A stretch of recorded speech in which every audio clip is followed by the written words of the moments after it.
you know what's good for you, you'll stay on the right side of Mr. Inbetween. Hi, and welcome to Check It. My name is Christopher Mychael Watson, actor, voiceover artist, gamer, streamer, podcaster, everything in between. And today we are talking about the FX original series, Mr. Inbetween. Mr. Inbetween is an FX original half-hour comedy that follows the character Ray Shoesmith, who's just your average, everyday guy, going through the same things that we all do, looking for love, trying to raise his teenage daughter. The only difference with Ray is that he's a gun for hire. That's right.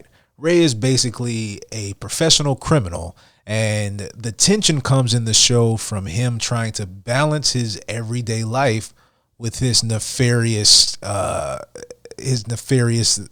that he does in the dark. Ray is basically your classic anti-hero, and he does everything that a hero probably shouldn't do, but in a way that a hero does.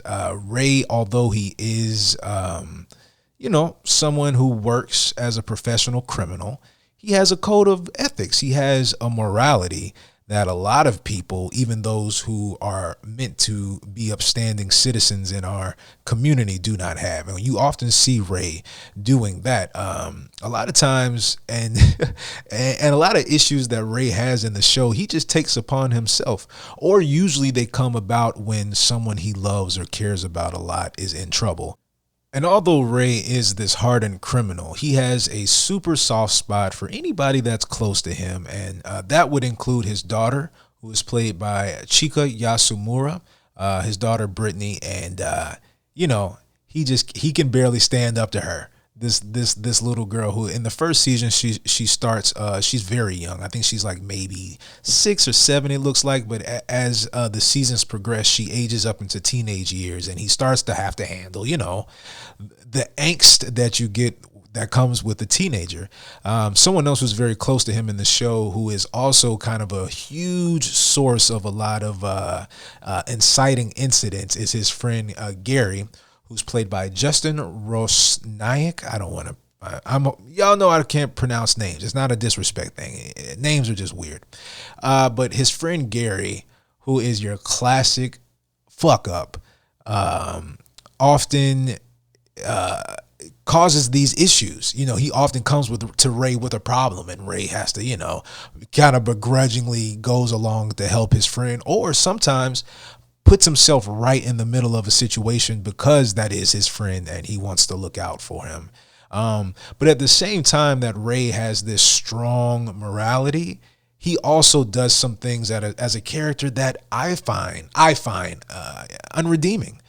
He does take life. But a lot of times some of it is in self-defense, or it's just a job for him. That's the thing. Like, even though I think it's kind of your classic Breaking Bad thing, right? Like, Bryan Cranston played, Mr. White played such a great character of like, man, he's doing some bad things, but he's doing it for a good reason. But then it's up until a point. It's like, okay, well, you did it. You did your original goal. You did what you needed to. Now everything you're doing past this is you're choosing it.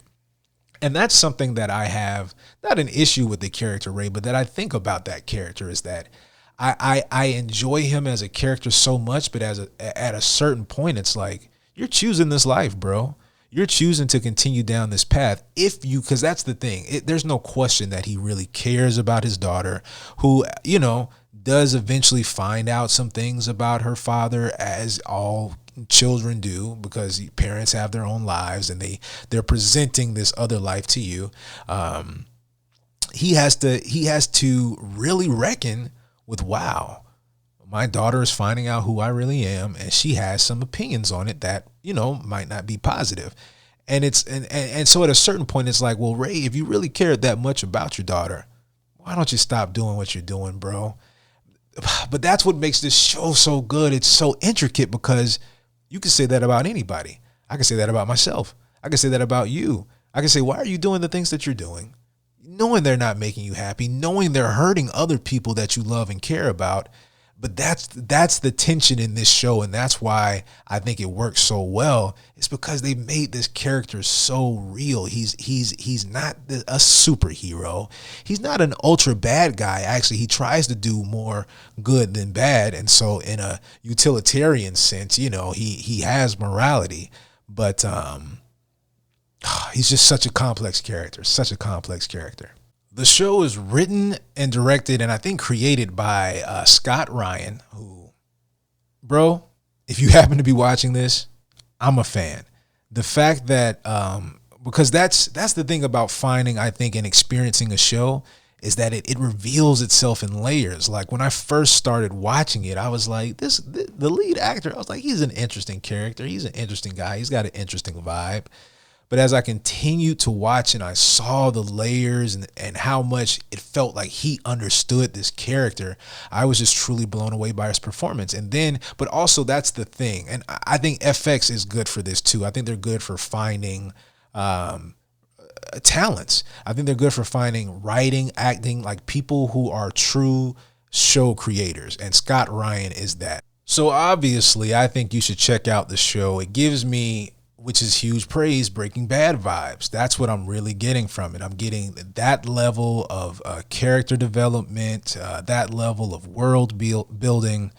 Scott Ryan is just, he's a tour de force, man. The fact that he is not only acting his ass off in this, the fact that he's writing it and directing and creating it, hats off to you, brother. So check out Mr. Inbetween on FX.